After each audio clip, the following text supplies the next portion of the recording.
Hello दोस्तों, मैं राहुल स्वागत करता हूं आप सबका मैथ्स बाय राहुल एसो चैनल पे। अपने प्रीवियस ईयर क्वेश्चन की सीरीज में ये आज का तीसरा वीडियो है, यानी कि 16 मार्च शिफ्ट 3 का पेपर आज हमने लिया है और उम्मीद है ये वीडियो आप लोगों को पसंद आ रही है। यदि पसंद आ रही है तो वीडियो को ज़्यादा से ज़्यादा लाइक कीजिए, चैनल को सब्सक्राइब कीजिए और अपने दोस्तों के साथ भी शेयर कीजिए। तो आइए शुरू करते हैं। ये आज के शिफ्ट का पहला सवाल है। इसमें बोल रहा है कि एक महिला 90 मिनट तक 20 मीटर प्रति मिनट की चाल से और 60 मिनट तक 55 मीटर प्रति मिनट की चाल से यात्रा करती है। पूरी यात्रा के लिए उसकी औसत चाल क्या है? आप लोगों को मैंने बताया है बहुत बार कि औसत चाल जो होता है वो होता है total distance by total time. तो कुल दूरी बटा कुल समय, तो कुल दूरी यहाँ से निकल जाएगी। 90 मिनट तक चलता है, 90 मिनट तक 20 मीटर प्रति मिनट की स्पीड से चलती है, यानी कि 90 गुना 20 1800 मीटर। ठीक है, यहाँ से इसने कवर किया 1800 मीटर। और यहाँ देखिए 60 मिनट तक 55 मीटर प्रति मिनट की स्पीड से, तो ये हो जाएगा 60 गुना 55 यानी कि 3300 मीटर यहाँ हो गया। तो टोटल जो डिस्टेंस आया वो आया 1800 और प्लस 3300, इतना मीटर आया। और जो टोटल समय है वो है 90 मिनट और 60 मिनट, यानी कि 150 मिनट। ठीक है, ये जो आपका आएगा ना ये मीटर प्रति मिनट में आएगा आंसर, और आपसे पूछ भी रहा है मीटर प्रति मिनट में। ठीक है, ये देखिए 50 से 3 बार में, और ये 50 से डबल जीरो 2 बार में, 50 से डबल जीरो 2 बार में। अच्छा, ये 3 से कट जाएगा 33 11 बार में, और ये 3 से 18 कट जाता है 6 बार में। यहाँ से आ गया 12 और ये आ गया 22, 12 प्लस 22 34, ऑप्शन नंबर ए। ठीक है, आइए अगले सवाल पे। ये अगला सवाल है, इसमें दिया है a plus one by a equal to 4, तो a का power 5 plus one by a का पावर 5 क्या होगा? देखिए, जब भी आपको ऐसा सवाल दिया रहा है ना जहाँ पे आपको ये तो पता है कि a प्लस वन बाई ए यदि 4 है, तो आप ये तो बता सकते हैं कि a square plus one by a square क्या होगा। ये तो आपको पता होगा। ये होता है 4 का स्क्वायर माइनस 2, यानी कि ये 14 आता है। क्लियर है? और यदि हम बात करें ए का power cube plus one by a का पावर क्यूब, तो ये होगा क्या? 4 का पावर क्यूब माइनस 3 इंटू 4, 4 का पावर क्यूब माइनस 3 इंटू 4, यही तो होता है, यानी कि आ जाएगा 52। ठीक है, ये कैसे हो रहा है ये मैंने पुरानी वीडियोस में बहुत ही डिटेल में बताया है, यहाँ पे मैं नहीं बता रहा हूँ। ठीक है, आप लोग पुरानी वीडियोस जाके देखिएगा जहाँ पे शिफ्ट वाइज एनालिसिस मैंने करवाया, तो बहुत डिटेल में ये चीज़ें मैंने समझाई है। तो अब आपको ए का power 5 plus one by a का पावर 5 निकालना है ना, तो आप यदि इन दोनों को ही मल्टीप्लाई कीजिएगा तो आपको ए का power 5 plus one by a का पावर 5 मिल जाएगा। अब मैं इन्हीं दोनों को क्यों मल्टीप्लाई कर रहा हूँ? देखिए, ए का पावर 5 जो है, ये जो 5 होता है ये 4 प्लस 1 भी हो सकता है और 3 प्लस 2 भी हो सकता है। हमें एक ऐसे नंबर में तोड़ना है इनको जिनके बीच का गैप एक हो। जैसे 3 और 2 के बीच का गैप एक है ना, तो इसलिए हम ए का power 2 plus one by a का पावर 2 और ए का power cube plus one by a का पावर क्यूब में तोड़ेंगे, क्योंकि 2 और 3 के बीच का गैप, मतलब इसका जो डिग्री है 2 और इसका जो डिग्री है 3, दोनों के बीच का अंतर 1 है। इससे फ़ायदा क्या होता है कि जब हम इसको मल्टीप्लाई करेंगे ना, तो एक जो टर्म आएगा वो ए प्लस वन बाई ए का आएगा। ठीक है, आप लोग इसको करके देखिएगा, मैंने हालांकि इसको बताया है पुरानी वीडियोज़ में।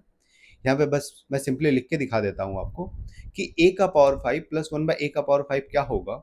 ये होगा a cube plus one by a cube, ठीक है, मल्टीप्लाइड बाय ए का power a square plus one by a square.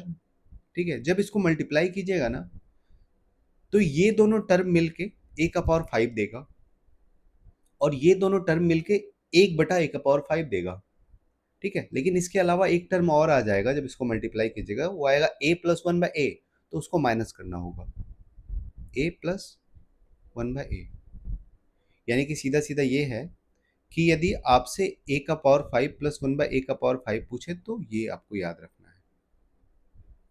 ठीक है, और याद रखने का सबसे अच्छा तरीका ये है कि आप इसको समझ लीजिए। यदि आप इसको समझ लीजिएगा तो आपको याद नहीं रखना पड़ेगा, आप ऐसे ही आपके दिमाग में रहेगा ये। तो ए का power cube plus one by a का पावर क्यूब आपको पता है 52, a square plus one by a square आपको पता है 14। ठीक है, और minus a plus one by a, ये भी आपको दिया हुआ है 4। ठीक है, इसी का वैल्यू निकालना है, तो सिर्फ यूनिट डिजिट ही चेक कर लेते हैं ना, ऑप्शन में चारों ऑप्शन में यूनिट डिजिट अलग है। ठीक है, तो ये 4 गुना 2 8 और 8 माइनस 4 यानी कि यूनिट डिजिट आएगा 4, ऑप्शन नंबर सी। ठीक है। अब देखिए यहाँ पे एक बात आप लोगों को और बताते हैं, इसको मिटाते हैं। आप लोग इसका स्क्रीनशॉट ले लीजिए, इसको मिटाते हैं। एक बात और समझाते हैं आप लोगों को कि जब भी हमारे पास यदि a का पावर n और b का पावर n हो, a का पावर n और b का पावर n हो, ठीक है, और ये जो n हो ना वो ओड हो, n ओड हो, मतलब 1 हो, 3 हो, 5 हो, 7 हो, तो ऐसा जब भी होता है तो ये जो a का पावर n प्लस b का पावर n होता है, इसका एक फैक्टर a प्लस b होता है। ठीक है, बाकी जो भी आए इसके साथ, लेकिन इसका एक फैक्टर जो होगा वो a प्लस बी होगा, एक गुणज a प्लस बी होगा इसका। ठीक है, लेकिन n ऑड होना चाहिए। यहाँ पे जब आप देखिएगा तो ये a है, a का पावर 5, और ये b इसको मान लेते हैं, 1/a पूरा b है, इसका पावर 5 है, यही तो है। अब यहाँ से एक बात बताइए, ये जो 5 है ये क्या है, ऑड है ना। यदि ये ऑड है तो इसका मतलब ये होगा कि a प्लस 1/a इसका एक गुणज होगा। ठीक है, a प्लस 1/a इसका एक गुणज होगा, इसका मल्टीपल होगा। यदि a प्लस 1/a इसका मल्टीपल होगा तो a प्लस 1/a है क्या, 4 है, यानी कि आंसर जो भी आएगा वो 4 का मल्टीपल होगा। इससे आपको क्या पता चलेगा कि ऑप्शन नंबर ए तो हो नहीं सकता, ये 4 का मल्टीपल नहीं है। ऑप्शन नंबर डी ये भी नहीं हो सकता, ये भी 4 का मल्टीपल नहीं है। 4 के मल्टीपल के लिए सिर्फ लास्ट का 2 डिजिट देखते हैं ना हम लोग, यानी कि सिर्फ बी और सी हो सकता है। ठीक है, यहाँ से आप आंसर नहीं निकाल पाइएगा। ठीक है, आंसर निकालने के लिए आपको पुराना मेथड जो मैंने अभी बताया वही आपको यूज करना होगा। ये मैं बस आप लोगों को बता रहा हूँ कि बहुत बार यदि ऐसा ऑप्शन हो आपके पास जहाँ पे आप 4 के मल्टीपल से ही ऑप्शन आउट कर पाए, यहाँ पे तो आपके पास 2 ऑप्शन बच गए, तो आपको इसको बनाना ही पड़ेगा फिर। ठीक है, लेकिन कुछ ऐसे सवाल हो सकते हैं जहाँ पे 4 का मल्टीपल एक ही हो तो आपको बनाने की जरूरत नहीं पड़ेगी। आइए अगले सवाल पे। ये अगला सवाल है, इसमें बोल रहा है 80 का 30% और -4/7, इसका वैल्यू निकालना है आपको। तो 80 का 30%, 80 का 10% 8, तो 30% 24, ये आ गया 24 माइनस 4/7 और गुना क्यूब रूट ऑफ 729 क्या होता है, 9 का क्यूब होता है ना 729, तो क्यूब रूट ऑफ 729 आ जाएगा 9 और माइनस स्क्वायर रूट ऑफ 49 आ जाएगा 7। यही वैल्यू है y की। 7 से 7 कैंसिल आउट, ये आ गया 9 चौके 36, 24 माइनस 36 यानी कि y इक्वल टू आ जाएगा -12, ऑप्शन नंबर सी। आइए अगले सवाल पे। ये अगला सवाल है, इसमें बोल रहा है कि दी गई आकृति में समांतर रेखाएं ए बी और सी डी एक तिर्यक रेखा टी क्रमशः ई और एफ पे प्रतिच्छेद करती है। दो लाइन है ए बी और सी डी, उसको एक तीसरी लाइन जो टी है, तिरछी लाइन, वो उसको काटती है ई और एफ पे। ठीक है, और यदि ई जी ए ई एफ का कोण समद्विभाजक है तो ई जी एफ ज्ञात कीजिए। देखिए फिगर दिया हुआ है, यहाँ से आप क्या क्या देख सकते हैं कि ये जो है, एक सेकंड रुकिए पेन चेंज करने दीजिए, ये जो है आपका, ये आपका 70 डिग्री है। ठीक है, और ये जो है ये 25 डिग्री है। आपको पता है कि एक लाइन का जो तीनों कोण होता है वो 180 होता है। यदि ये दोनों मिलके 75 70 और 25 मिलके 95 हो गए तो बचा हुआ कोण कितना हो जाएगा, 180 होने के लिए 85 हो जाएगा। ये कोण आ गया 85। ठीक है, अब एक बात आप लोगों को और पता है, यदि हम दो समांतर लाइन खींचे उसको एक तीसरी लाइन काट दे तो ये जो कोण होता है, ये कोण दोनों बराबर होता है, ये दोनों एकांतर कोण होता है ना, तो दोनों बराबर होगा। तो यहां से हम ये बोल सकते हैं क्या, यहां से हम बोल सकते हैं क्या कि ये जो 70 है आपका, यहाँ पे भी ये एंगल 70 होगा पूरा। ठीक है, तो ये पूरा एंगल यदि 70 होगा, और आपको ये भी दे रखा है सवाल में कि जीई जो है, लाइन जी ई जी यानी कि जीई ई जी जो बोलिए, ये ए ई एफ का कौन समद्विभाजक है, मतलब ए ई एफ एंगल को, ठीक है, इस वाले एंगल को दो बराबर भागों में बांट रहा है लाइन ई जी। तो दो बराबर भागों में यदि बांट रहा है तो ये पूरा 70 था। ठीक है, तो हाफ हो जाएगा 35, इधर भी 35 और इधर भी 35, ये एंगल निकल गया 35। एक त्रिभुज का तीनों कोण जोड़ के 180 होना चाहिए। ठीक है, यानी कि 35 और 85, ये त्रिभुज के दो कोण है, तो ये दोनों जोड़ के कितने हो गए 120। तो x की वैल्यू कितनी होनी चाहिए 180 पूरा करने के लिए? 60 होनी चाहिए ना, ऑप्शन नंबर बी। क्लियर है? आइए अगले सवाल पे। ये अगला सवाल है, इसमें बोल रहा है कि पी क्यू और आर की प्रत्येक वस्तु का मूल्य क्रमशः 280, 180 और 115 है। तेजस प्रत्येक प्रकार की वस्तु को 4:2:5 के अनुपात में 6165 में खरीदता है। वह क्यू प्रकार की कितनी वस्तुएं खरीदता है? देखिए, तीन तरह की वस्तुएं खरीदता है, पी क्यू और आर। ठीक है, पी क्यू और आर। पी का जो प्राइस है ना वो 280 रुपये है, पी क्यू और आर। पी का जो प्राइस है वो 280 है, क्यू का जो प्राइस है वो 180 है, और आर का जो प्राइस है वो 115 है। किस अनुपात में खरीदता है? 4:2:5 इस अनुपात में खरीदता है। तो क्या प्राइस आएगी इसकी?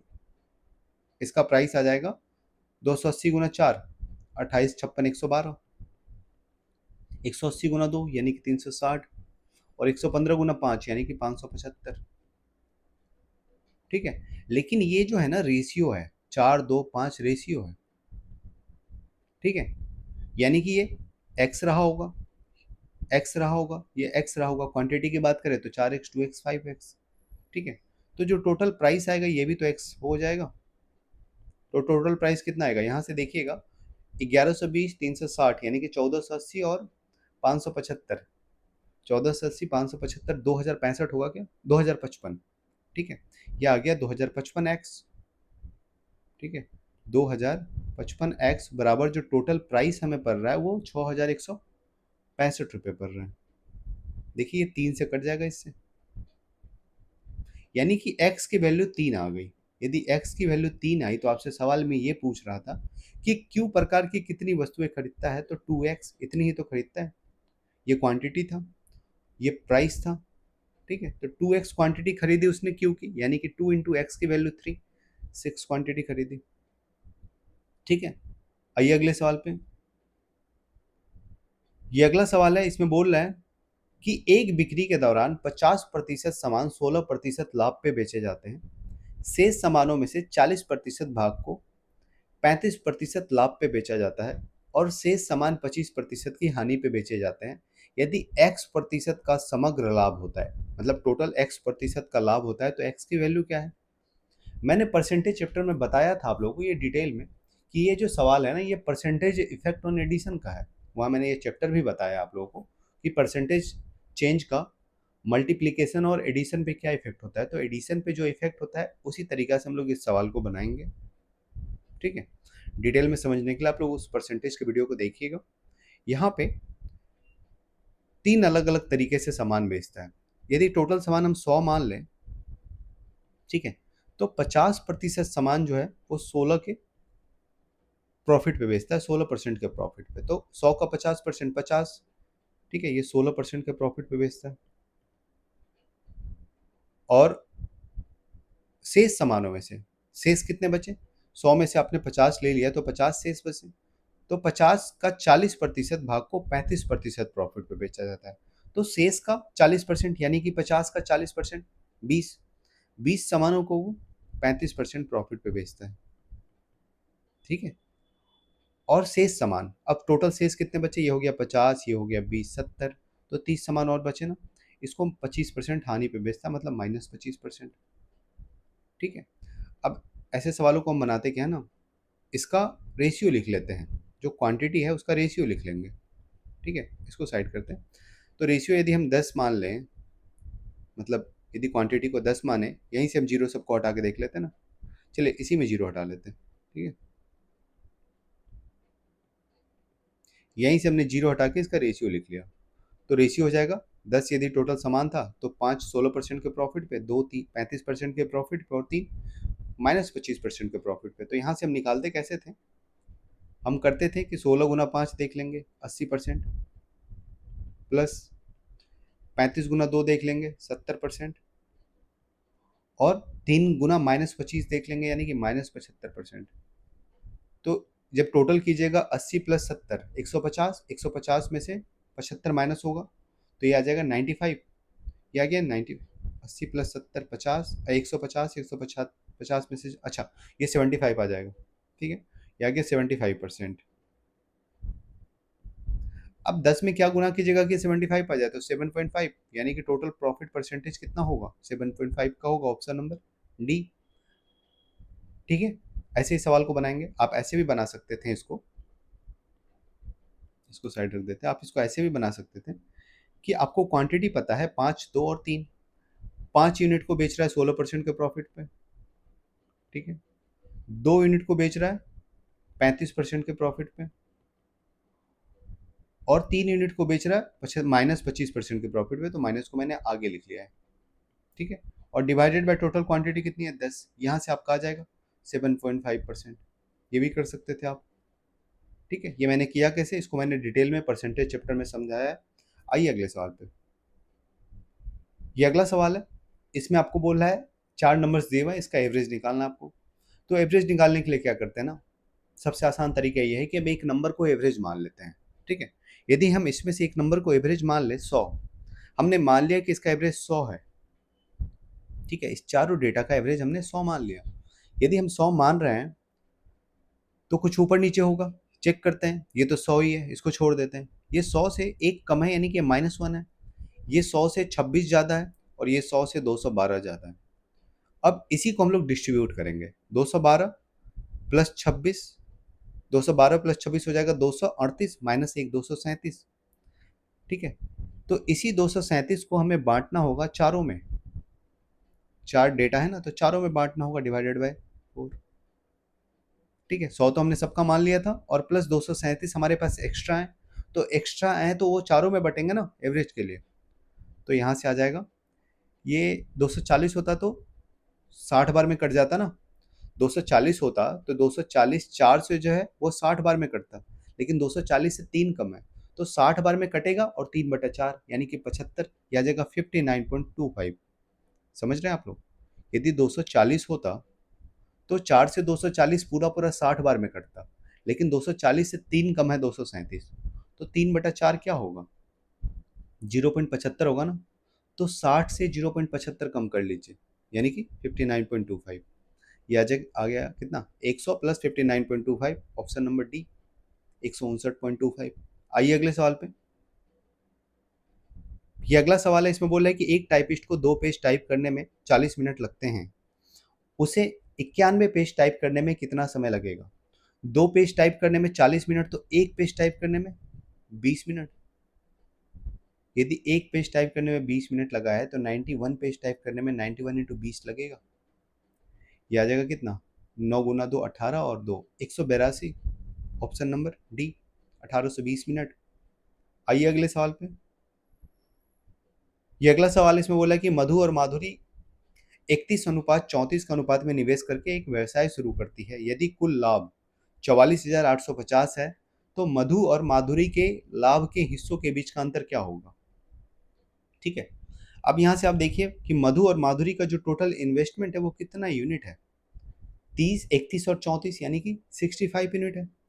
टोटल प्रॉफिट इनका 65 यूनिट है, और इन दोनों के बीच का अंतर कितना है, 3 यूनिट। तो आपको निकालना क्या है, 3 यूनिट की वैल्यू आउट ऑफ 65, और 65 यानी कि टोटल जो प्रॉफिट है वो दिया हुआ कितना है सवाल में, 44,850, तो यही आपको 44,850 से इसको गुना करना होगा, ठीक है। ये 13 से कटेगा, 13 पचे 65, ये भी 13 से कटेगा, 13 तिया 39, और 13 चौके 52, और 13 पचे 65, ठीक है। 5 से फिर ये कट जाएगा, 34 गुना 2 68, यानी कि 69 बार में 690, 69 इंटू 3 कितना होगा, 180, और 27 207, ऑप्शन नंबर बी। आइए अगले सवाल पे। ये अगला सवाल है, इसमें बोला है कि एक दुकानदार किसी वस्तु का अंकित मूल्य उसके क्रय मूल्य से 180% अधिक निर्धारित करता है, और 12% का लाभ प्राप्त करने के लिए अंकित मूल्य पे कितने प्रतिशत की छूट दी जानी चाहिए, ठीक है। मान लेते हैं दुकानदार का जो सीपी है, ठीक है, वो 100 रहा होगा, उसने कितना मार्क किया उस पर, 180% ज़्यादा मार्क किया, 180% मार्क नहीं किया, 180% ज़्यादा मार्क किया, तो 100 का 180% बढ़ा के जोड़ना है उसमें, यानी कि 100 प्लस 100 का 180%, यानी कि मार्क प्राइस हो जाएगा 100 प्लस 100 का 180, यानी कि 280 हो जाएगा मार्क प्राइस।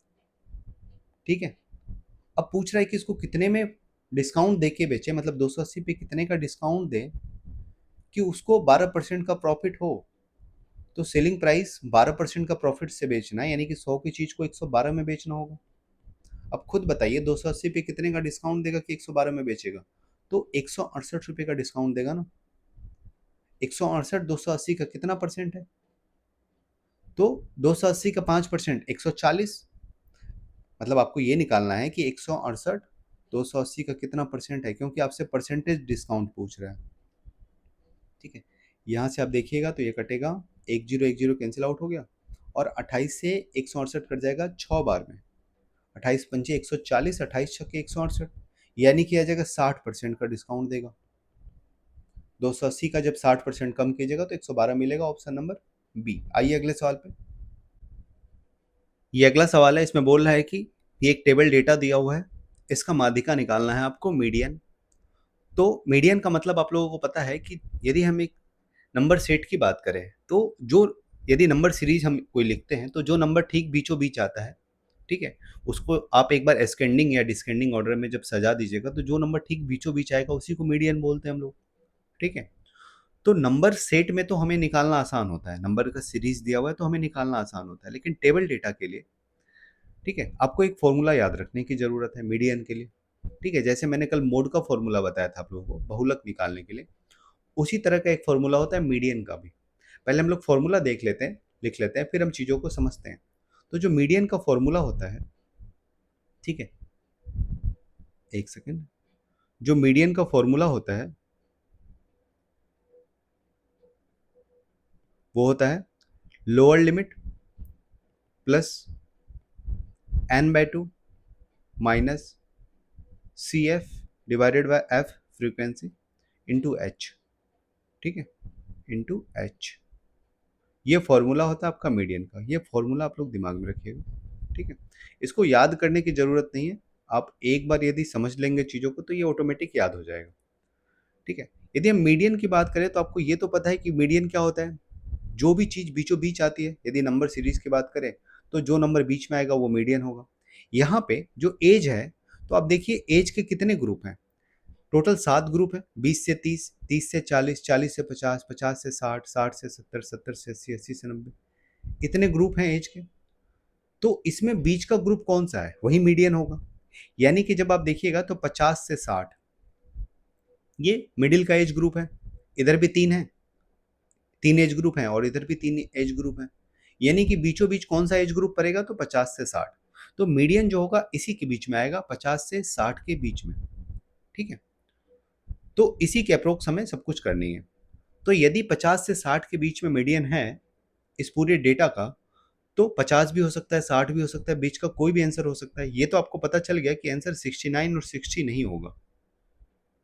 ठीक है, चलिए मान लेते हैं 60 भी, लेकिन वैसे 60 होता नहीं है, 50 से 60 के बीच का होता है। ठीक है, तो फिर 69 और 60 होगा नहीं। तो अब हमें निकालना है कि 58 होगा या 55 होगा। इसके लिए आपको फॉर्मूला यूज करना होगा, ये जो मैंने फॉर्मूला बताया। इसमें जो एल होता है, एक बार आपने आइडेंटिफाई कर लिया कि मीडियन कहाँ लाई करेगा, तो आपको ये पता चल गया मीडियन इस रेंज में लाई करेगा, मतलब 50 से 60 के बीच में। तो इसका जो लोअर लिमिट है यानी कि 50, उसी को हम लोग एल बोलते हैं। तो यहाँ पे लोअर लिमिट क्या है, 50 से 60 का एल है 50 है, यानी कि एल की वैल्यू हो जाएगी 50 लोअर लिमिट, जो कि सेम बहुलक में भी होता था जब हम लोगों ने मोड देखा था। और जब हम बात करेंगे n/2 की, मतलब टोटल जो नंबर ऑफ पेशेंट्स हैं वो कितने हैं, टोटल नंबर ऑफ ऑब्जर्वेशन, यही n होता है। तो टोटल आप देखिए क्या हो जाएगा, यह है 11। ठीक है, एक चीज और निकालना होता है कम्युलेटिव फ्रीक्वेंसी। कम्युलेटिव फ्रीक्वेंसी क्या होता है, सी एफ। ठीक है, वो होता है कि फ्रीक्वेंसी बढ़ते हुए क्रम में कितनी है। जैसे यहाँ पे 20 से 30 के बीच में कितने पेशेंट है, 11। और 40 से कम के कितने पेशेंट हो जाएंगे, 40 से उम्र, 40 एज से कम के पेशेंट कितने हो जाएंगे, तो 11 प्लस 18 दोनों हो जाएंगे, मतलब इन दोनों को जोड़ के लिखते जाएंगे। ठीक है, तो 11 प्लस 18 29, फिर 29 में 28 जोड़ के लिख देंगे, तो 29 और 28 57। 57 में 15 जोड़ देंगे, तो 57 में 15 जोड़ेंगे तो कितना हो जाएगा, 57 प्लस 15 72, 72 में 22 जोड़ेंगे तो 94, 94 में 31 जोड़ेंगे तो 125, 125 में 13 जोड़ेंगे तो 138। आपको ये पता चल गया कि टोटल नंबर ऑफ ऑब्जर्वेशन जो आएंगे वो 138 आएंगे, 138। ठीक है, टोटल ऑब्जर्वेशन मतलब यहाँ से यहाँ तक जो टोटल फ्रीक्वेंसी होगी वो 138 है, यानी कि n की वैल्यू 138। ठीक है, ये भी आप लिख लीजिए कि ये जो 138 आया ये n का वैल्यू है। ठीक है, आपको दो चीज पता चल गया कि l किसको बोलते हैं और n किसको बोलते हैं। ठीक है, अब देखिए CF जो होता है इस फॉर्मूला में एक CF भी यूज हुआ है ना, CF कम्युलेटिव फ्रीक्वेंसी जो होता है, तो जिस भी मतलब टेबल में, सॉरी जिस भी क्लास में, ठीक है, जिस भी रेंज में आपका मीडियन लाई करता है उससे पहले तक की फ्रीक्वेंसी कितनी है। जैसे यहाँ पे आप देखिएगा, ठीक है, तो जो आपका मीडियन है वो 50 से 60 के बीच में, मतलब इस मॉडल क्लास में है ना, तो इससे पहले तक की फ्रीक्वेंसी कितनी है, तो 57 है कम्युलेटिव फ्रीक्वेंसी, मतलब टोटल, ये टोटल कितनी है। ठीक है, जिस भी सेक्शन में, जिस भी मॉडल क्लास में आपका मीडियन लाई करता है उससे पहले टोटल फ्रीक्वेंसी कितनी है, टोटल नंबर ऑफ पेशेंट कितने हैं, उसी को कम्युलेटिव फ्रीक्वेंसी बोलेंगे। वो हम सीधा सीधा यहाँ से देख सकते हैं कितनी है कम्युलेटिव फ्रीक्वेंसी, तो 57 है। ठीक है, आपने CF भी आप समझ गए CF क्या होता है, और H तो आपको पता है H क्या होता है, तो 50 और 60 के बीच का अंतर। मोड में भी हमने सेम ही देखा था, वहां भी H था, तो H क्या था, इन दोनों के बीच का अंतर यानी कि 10। ठीक है, और ये जो क्लास होता है इसकी फ्रीक्वेंसी जो है 15, इसी को हम लोग फ्रीक्वेंसी बोलते हैं F। ठीक है, जहाँ पे आपका मीडियन लाई करता है उसकी कितनी फ्रीक्वेंसी है, तो 15, तो इसी को हम लोग, ठीक है, इस 15 को हम लोग F बोलेंगे यानी कि फ्रीक्वेंसी। क्लियर है, अब सारी चीजें आपको पता चल गई। ठीक है, अब हम बस वैल्यू रखेंगे मीडियन निकालने के लिए। तो L सबसे पहले, L क्या होगा, तो lower limit 50 plus n/2, n की वैल्यू कितनी है 138 है, तो 138/2 ये हो जाएगा 69, और minus CF 57 divided by F frequency कितनी है 15, इंटू H भी हमने 10 निकाला है। यहाँ से जब आप देखिएगा तो ये आ जाएगा 69 माइनस 12 18, सॉरी ये 57 है, एक चीज़ गलत होगी ये वाले। ठीक है, ये 57 है, ये हो गई 57। ठीक है, तो 69 माइनस 57 12, 12 गुना 10 120 भागा 15, 120 भागा 15 हो जाएगा 8, यानी कि आंसर आ गया 58। ठीक है, उम्मीद है क्लियर है। आइए अगले सवाल पे चलते हैं। ये अगला सवाल है, इसको सिंप्लीफाई करना है, तो ये हो जाएगा 6×5 = 30 प्लस 31/6। ठीक है, इस डिवीजन को यदि मल्टीप्लीकेशन में बदलेंगे तो 6/2 रिवर्स हो जाएगा, मतलब उसका रेसिप्रोकल हो जाएगा, ये हो जाएगा 1/6.2। ठीक है, इनटू में क्या है 0.75। ठीक है, और ये है क्या 1/5 × 40, 1/5 × 40 क्या हो जाएगा 8 हो जाएगा ना, 1/5 गुना 40 8 हो जाएगा, और डिवाइडेड बाय 8 है तो इसको मल्टीप्लाई बाय 1/8 लिख सकते हैं। ठीक है, अब काट दीजिए जो कट रहा है, ये 6.2 से 31 कट जाएगा 5 बार में। ठीक है, ये आ गया 5/6, और कुछ कट रहा है क्या, अच्छा इसको लिख सकते हैं हम लोग 0.75 को 75/100, यानी कि 25 से काटेंगे तो 3/4, 3/4। अच्छा ये 3 से कट जाएगा 6 दो बार में, तो ऊपर बचा 5, ठीक है, और नीचे बचा 2 और 4, 4 गुना 2 8, और 8 8 64, ऑप्शन नंबर डी। आइए अगले सवाल पे। ये अगला सवाल है, इसमें बोल रहा है कि एक दुकानदार ने 62 दर्जन वस्तुएं 100 रुपये प्रति दर्जन की दर से खरीदा, उसने प्रत्येक वस्तु 75 रुपये में बेची, तो उसका लाभ प्रतिशत ज्ञात कीजिए।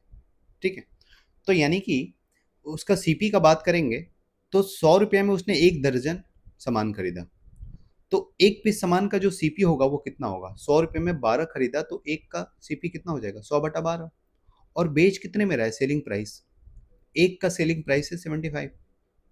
ठीक है, यहाँ से आपको CP और SP का रेशियो निकल जाएगा, तो आप प्रॉफिट नहीं निकाल लीजिएगा। देखिए 25 से ये 3 बार में, और 25 से ये 4 बार में, ठीक है, ये 12 इधर मल्टीप्लाई होगा तो सीपी आपका आ जाएगा 4 और एसपी आ जाएगा आपका 36। ठीक है, आप सीधा सीधा 1 और 9 भी लिख सकते थे, यहीं पे काट के लिख सकते थे।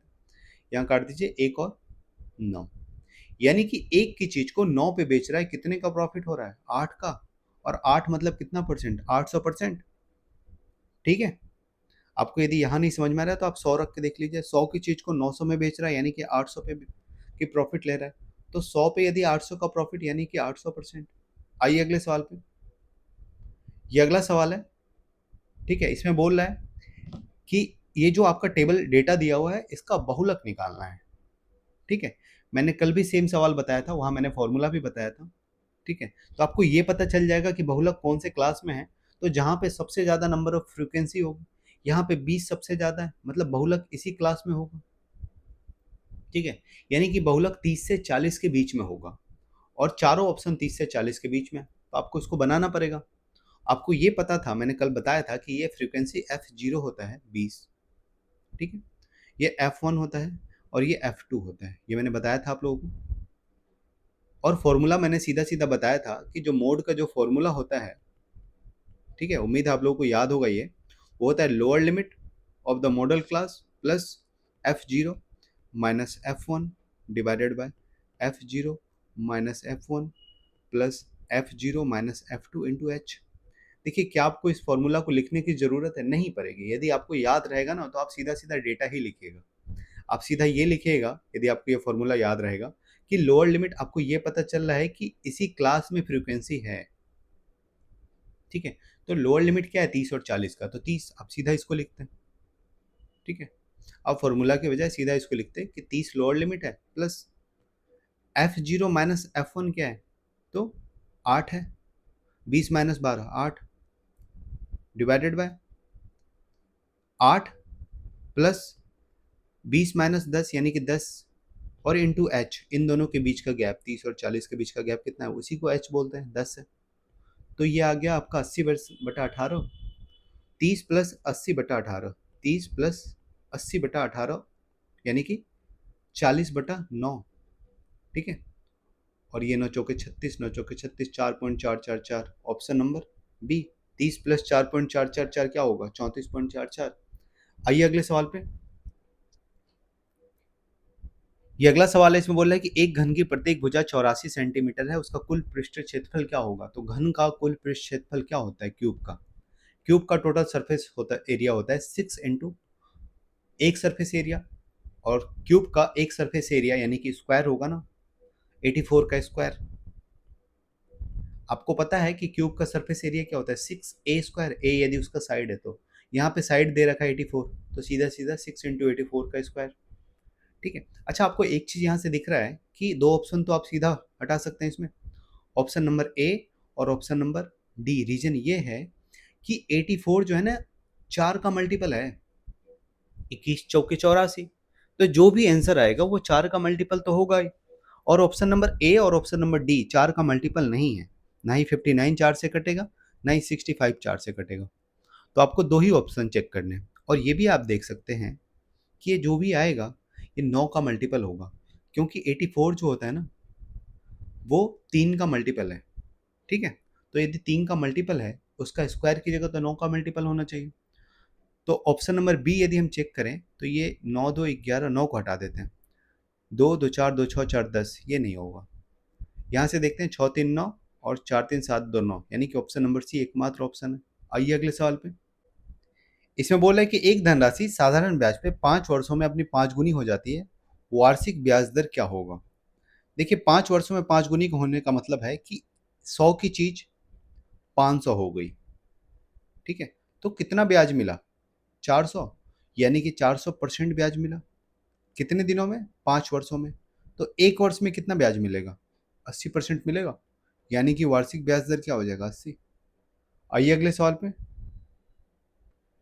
ये अगला सवाल है, इसमें बोल रहा है कि यदि ए का 75% का 160%, बी के 105% के 150% के दोगुने के बराबर है, तो ए बी से कितना अधिक या कम है? ठीक है, देखिए, ए का जो 75% है, यानी कि ए का 3/4, 75% का मतलब 3/4 ही होगा। ठीक है, का 160%, 160% मतलब 16/10, ठीक है, इसको 8/5 भी लिख सकते थे। ये बराबर है बी के 150% के दोगुने के बराबर, और बी का 150% मतलब हो गया बी का 3/2, ठीक है, इसके दोगुने के बराबर है। तो ए बी से कितना अधिक है, तो यहाँ से आपको ए और बी का रेशियो निकालना होगा।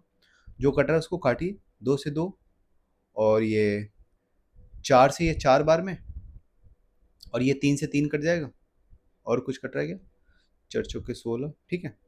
अब देखिए आ गया ए और बी का जो रेशियो आया, ए और बी का जो रेशियो आया वो आया 10/4, यानी कि 5/2। क्लियर है? आपसे पूछ रहा है ए जो है बी से कितना अधिक या कम है, तो ए बी से कितना अधिक है, बी 2 है और ए 5 है, यानी कि 2 से 5 कितना अधिक है, 3 अधिक है, ठीक है। तो कितना परसेंट अधिक है, तो बी 2 है उससे 3 अधिक है, तो परसेंटेज में यदि निकालिएगा तो 150% अधिक है। ऑप्शन नंबर सी, यानी कि ए जो है बी से 150% अधिक है। आइए अगले सवाल पे। ये अगला सवाल इसमें बोला है कि 100 व्यक्तियों के लिए भोजन 27 दिन के लिए पर्याप्त है। यदि 55 व्यक्ति चले जाए तो शेष भोजन कितने दिनों तक चलेगा, ठीक है।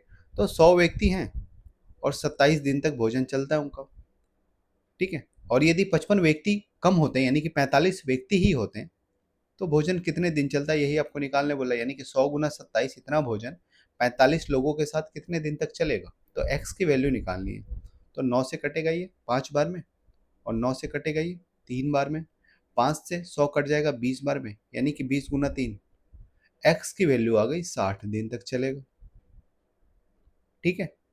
आइए अगले सवाल पे।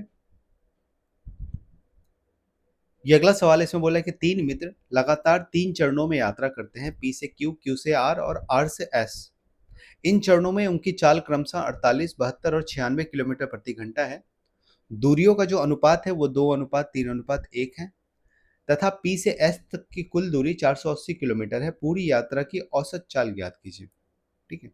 तो औसत चाल के लिए मैंने बताया आपको कि टोटल डिस्टेंस बटा टोटल टाइम, ठीक है। तो आपको पहले टोटल डिस्टेंस निकालना होगा। दिया हुआ है हालांकि 480, लेकिन हम इसका यूज नहीं करेंगे, ये हमारे कैलकुलेशन को लेंदी बनाएगा। मैंने आपको जितने भी एवरेज स्पीड का सवाल बताया है उसमें मैंने बताया था कि यदि आप उसमें कोई डिस्टेंस मान भी लेना तो भी आंसर सेम आता है, ठीक है। तो पहले इसको एक लाइन बना लेते हैं। ये टोटल डिस्टेंस है हमारा, इसको 3 चरण में बांटना है। एक तो पी से क्यू है, ठीक है, एक क्यू से आर है, और एक आर से एस है, ठीक है। 3 स्टेज में हमने बांट दिया। और जो पी से क्यू है उसका जो डिस्टेंस है 2 है, यदि क्यू से आर का डिस्टेंस 3 होगा और आर से एस का डिस्टेंस 1 होगा, क्योंकि 2:3:1, यही रेशियो है डिस्टेंस का। जो पहला पी से क्यू है उसको जो है 48 किलोमीटर प्रति घंटे की स्पीड से चला जाता है, 48 किलोमीटर पर आवर। जो दूसरा सेक्शन है क्यू से आर उसको 72 किलोमीटर प्रति घंटा के स्पीड से चला जा रहा है। जो तीसरा सेक्शन है 96, उसको 96 किलोमीटर प्रति घंटा की स्पीड से चला जा रहा है, ठीक है। आपको चाहिए टोटल डिस्टेंस बटा टोटल टाइम, ठीक है। टोटल टाइम निकालने के लिए आपको पता है कि अलग अलग टाइम निकालना होगा, मतलब यहाँ से यहाँ तक का अलग टाइम आएगा, यहाँ से यहाँ तक का अलग टाइम, और डिस्टेंस यहाँ से यहाँ तक का अलग टाइम। अब टाइम निकालने के लिए आपको डिस्टेंस को स्पीड से डिवाइड करना होगा, तो डिस्टेंस ऐसा रखिए जो कि स्पीड से डिवाइड हो जाए, ठीक है। तो 96 से डिवाइड हो जाएगा। यहाँ भी यदि हम 96 रखेंगे तो ये भी डिवाइड हो जाएगा। तीनों को हम 96 से ही मल्टीप्लाई करेंगे ना, सेम चीज़ से मल्टीप्लाई करना होगा, क्योंकि जो रेशियो है 2, 3 और 1, इसको जब भी हम मल्टीप्लाई करेंगे तो सेम ही चीज़ से मल्टीप्लाई करना होगा, ठीक है। तो हमने 96 से मल्टीप्लाई कर दिया सबको, ताकि ये 96 48 से भी कट जाएगा, और 96 इंटू 3 72 से भी कट जाएगा, और ये 96 से कटेगा ही। अब आपके पास टोटल डिस्टेंस है, ये तीनों जोड़ के टोटल डिस्टेंस है। टोटल डिस्टेंस क्या हो जाएगा, 96 सब में कॉमन है, तो 3 2 5 1 6, यानी कि 6 इंटू 96 ये टोटल डिस्टेंस है, डिवाइडेड बाय टोटल टाइम देख लेते हैं अब हम, ठीक है। पहला वाला डिस्टेंस यानी कि 2 इंटू 96 डिस्टेंस 48 की स्पीड से चलेगा, तो कितना समय लगेगा, तो डिस्टेंस बटा टाइम, ये 48 से 96 2 बार में कट जाएगा, यानी कि 2 गुना 2 4 लगेंगे, 4 घंटे प्लस, अब इसको काटिए, 24 तिया 72, 3 से 24 बार में, और 24 से ये 96 कट जाएगा 4 बार में, यानी कि यहाँ से भी 4 आ गया, प्लस टोटल डिस्टेंस 96, 96 से कट जाएगा, यहाँ पे 1 आ जाएगा, यानी कि ये आ गया 6 इंटू 96 डिवाइडेड बाई 9। ठीक है, 9 मतलब 3 इंटू 3, तो 3 इंटू 3 काटेंगे, 3 से इसको काटेंगे 2 और 3 से इसको काटेंगे 32। जो एवरेज स्पीड आया वो आया 64 किलोमीटर प्रति घंटा, ऑप्शन नंबर डी। आइए अगले सवाल पे।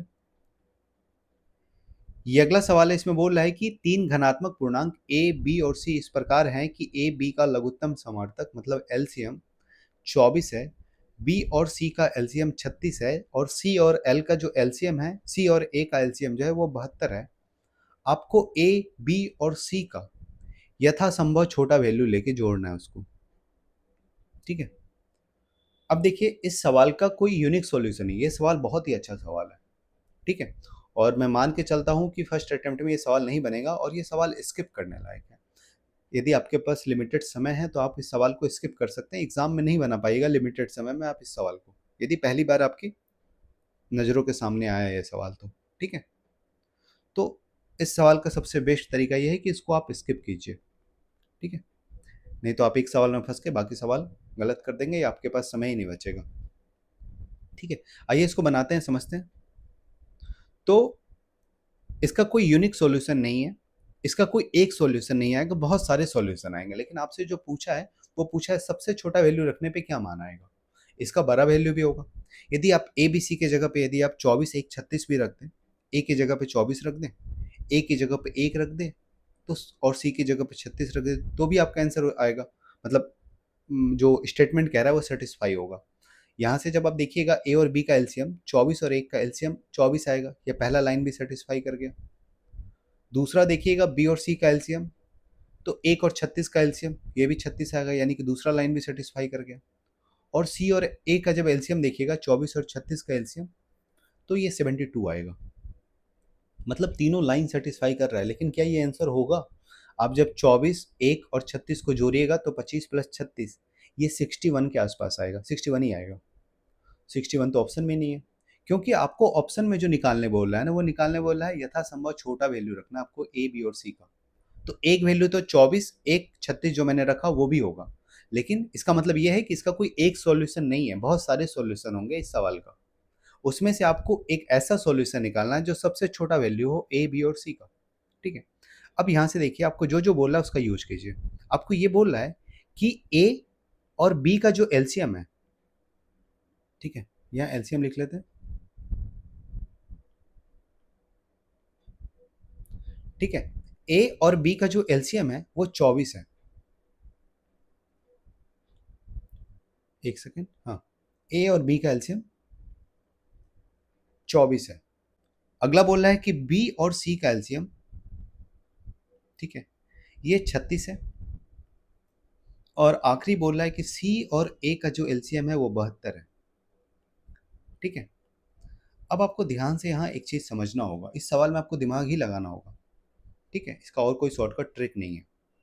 अब यहाँ पे आपको ये समझना होगा कि जब ए और बी का एलसीएम 24 है, और 24 है क्या, 24 8 का भी मल्टीपल है और 3 का भी मल्टीपल है। 24 को आप बोल सकते हैं 8 और 3। ठीक है, 36 को आप बोल सकते हैं 9 और 4। 72 को आप बोल सकते हैं 9 और 8, और भी बहुत कुछ बोल सकते थे। ठीक है, आप 12 और 2 भी बोल सकते थे 24 को, लेकिन चूंकि हमको छोटा वैल्यू लेना है, जब अब 12 और 1 को जोड़िएगा ना तो 13 हो जाएगा, और 8 और 3 को जोड़िएगा तो 11 होगा। ठीक है, आपको छोटा वैल्यू लेना है ना, तो गैप कम रखना होता है दो नंबर्स के बीच में। जैसे यदि हम 24 को, ध्यान से समझिएगा, यदि हम 24 को बांटे तो 24 क्या क्या चीज़ का मल्टीप्लीकेशन से मिल सकता है, 24 और 1 को भी मल्टीप्लाई करने से मिल सकता है, 12 और 2 को मल्टीप्लाई करने से भी 24 मिल सकता है, और 6 और 4 को भी मल्टीप्लाई करने से 24 मिल सकता है, 3 और 8 इसको भी मल्टीप्लाई करने से 24 मिल सकता है। लेकिन यहाँ से आप देखिएगा कि जैसे इन दोनों के बीच में आप गैप ज़्यादा रखिएगा ना तो इसका सम ज़्यादा आएगा, 24 एक 25 आ जाएगा। गैप ज़्यादा रखिएगा तो सम ज़्यादा आएगा। ठीक है, गैप जितना ज़्यादा रहेगा सम उतना ज़्यादा आएगा। तो हमें सम तो कम चाहिए ना, यथासंभव छोटी से छोटी वैल्यू लेनी है, तो यानी कि हमें इनके बीच का गैप कम रखना होगा। तो आप 6 और 4 भी रख सकते थे, लेकिन 6 और 4 रखने से, चलिए आप 6 और 4 भी एक रख लेते हैं। 24 को हमने रख लिया, 8 और 3 और 6 और 4 दोनों मान लेते हैं, कोई दिक्कत नहीं है। लेकिन हमने यहाँ पे किया क्या है ना कि 8 और 3 इसीलिए रखा है क्योंकि हम 2 का मल्टीपल एक जगह रखना चाहते हैं और 3 का मल्टीपल एक जगह रखना चाहते हैं। ठीक है, इसीलिए हम यहाँ पे 8 और 3 रख रहे हैं, 6 और 4 नहीं रख रहे हैं। 2 का मल्टीपल एक जगह, 3 का मल्टीपल एक जगह, दोनों 2 और 3 क्या है, प्राइम नंबर्स हैं, तो इसको प्राइम नंबर्स में हम तोड़ रहे हैं। तो यहाँ से आप देखिएगा तो ए हो सकता है कि 8 हो जाए और बी हो सकता है कि 3 हो जाए, हो सकता था। तो आप एक चीज देखिएगा, यदि बी को आप 8 रखिएगा ना तो यहाँ पे ये जो नंबर है बी और सी का जो एलसीएम है ये भी 8 का मल्टीपल आना चाहिए था, लेकिन 36 के 8 का मल्टीपल है नहीं है, यानी कि बी 8 नहीं हो सकता, ए ही 8 होगा। ठीक है, ए की वैल्यू 8 हो सकती है। ठीक है, तो बचा क्या, बी, बी 3 हो सकता है। ठीक है, बी 6 भी हो सकता था क्योंकि 8 और 6 का भी तो जो एलसीएम होगा वो भी 24 होता है। ठीक है, तो अभी हम सिर्फ ए को फिक्स कर रहे हैं। ठीक है, और ये ए को जो हमने 8 माना है ये एग्जैक्ट नहीं है, लेकिन इतना पता चल रहा है कि ये 8 का मल्टीपल है। ठीक है, क्योंकि बी को आप 24 8 का मल्टीपल है ना, तो बी को आप 8 का मल्टीपल ले नहीं सकते। यदि बी को आप 8 का मल्टीपल लीजिएगा तो 36 तो 8 का मल्टीपल है ही नहीं, तो बी को आप 8 का मल्टीपल ले ही नहीं सकते। आपको एलसीएम का मतलब पता है ना कि यदि बी और सी का एलसीएम 36 है, एक सेकेंड, बी और सी का एलसीएम 36 है, यानी कि 36 यदि 8 का मल्टीपल नहीं है तो बी और सी में से कोई भी नंबर 8 का मल्टीपल नहीं होगा। इसका मतलब यही होता है। ठीक है, आपने ए का वैल्यू 8 निकाल लिया लगभग। अब आखिरी देखते हैं, सी और ए का जो मल्टीपल है वो 72 है। सी और ए का एलसीएम 72 है, तो 72 का मतलब हो गया कि ए को तो हमने 8 माना है, यानी कि सी को हमें 9 लेना होगा। ठीक है, तो सी को हमने ले लिया 9। ठीक है, अच्छा हम बी को यहाँ पे, सी को 9 ही क्यों लिया, क्योंकि यहाँ पे देखिए बी और सी का एलसीएम यदि हमारा 36 है तो बी और सी में से कोई एक तो 9 चाहिए ना हमें, और बी को जैसे ही आप 9 रखिएगा तो ये 24 तो 9 का मल्टीपल है ही नहीं, तो बी को आप 9 का भी मल्टीपल नहीं बना सकते, तो सी ही 9 का मल्टीपल बनेगा। सी को हमने बना लिया 9 का मल्टीपल, बी बन गया 8 का मल्टीपल यानी कि 8। अब देखिए, तो यहाँ से जब आप देखिएगा 9 और 8 का जो एलसीएम है ये 72 तो आ रहा है, यानी कि ये फिक्स हो गया। ठीक है, इसको अब हम लोग सेट कर देते हैं, ये सेट हो गया। अब आते हैं बी और सी की तरफ। ठीक है, जब बी और सी को देखते हैं तो यदि सी को हमने 9 माना है तो बी को 4 का मल्टीपल रखना होगा ना, तभी तो 36 आएगा। 36 में 4 का भी मल्टीपल है, तो सी तो 4 का मल्टीपल है नहीं, तो बी को 4 का मल्टीपल मानना होगा, और यहां से देखिएगा तो बी 3 का मल्टीपल आ रहा है, यानी कि बी 4 का भी मल्टीपल होना चाहिए और 3 का भी, यानी कि बी को हम लोग क्या रख लें, 3 इंटू 4 रख लें। तो यहां से आपको पता चल गया कि ए 8 हो जाएगा, बी 12 हो जाएगा और सी 9 हो जाएगा। ठीक है, जब इसको आप जोड़िएगा तो 12 8 20 9 29, ए प्लस बी प्लस सी। ठीक है, ये सवाल दिमाग लगाने का ही था। ठीक है, इसका कोई शॉर्ट ट्रिक नहीं है। यदि आप लोग इसको एक बार में नहीं समझे तो दोबारा वीडियो को देखिए, समझ में आ जाएगा, बहुत ही आसान तरीका है। ठीक है, आइए अगले सवाल पे। ये अगला सवाल इसमें बोला है कि 45% ऑफ 20 माइनस 4/6, मतलब इसका वैल्यू निकालना है आपको। तो 20 का 45% क्या होगा, तो 20 का 45% या 45 का 20%, दोनों चीज देख सकते हैं। या तो आप 45% ऑफ 20 निकालिए या तो 20% ऑफ 45 निकालिए। तो 20 का 45 का 20%, तो 45 का 10% 4.5, 20% 9, इसकी वैल्यू आ गई 9। ठीक है, तो ये हो गया 9 minus 4/6 into cube root of 729, अभी हमने देखा था ऊपर सेम सवाल था, 9 into cube square root of 36, ये हो जाएगा 6 इक्वल टू वाई। ये आ गया 6 6 कैंसिल आउट, 9 चौके 36 माइनस 9, यानी कि वाई की वैल्यू आ गई 36 माइनस 9, सॉरी 9 माइनस 36 यानी कि माइनस 27। ठीक है, आइए अगले सवाल पे। ये अगला सवाल है, इसमें बोल रहा है कि ठीक है, एक प्रोपोर्शन दिया हुआ है 4 और 28 और 4.1 और x, ये प्रोपोर्शन में है। कहने का मतलब ये है कि जो रेशियो 4 और 28 का है वही रेशियो 4.1 और x का है। ठीक है, प्रोपोर्शन में होने का मतलब होता है कि रेशियो बराबर है। तो 4 और 28 का क्या रेशियो, यहाँ से देखिए 4 से 28 7 गुना है ना, तो 4.1 से भी 7 गुना हो जाएगा ना x।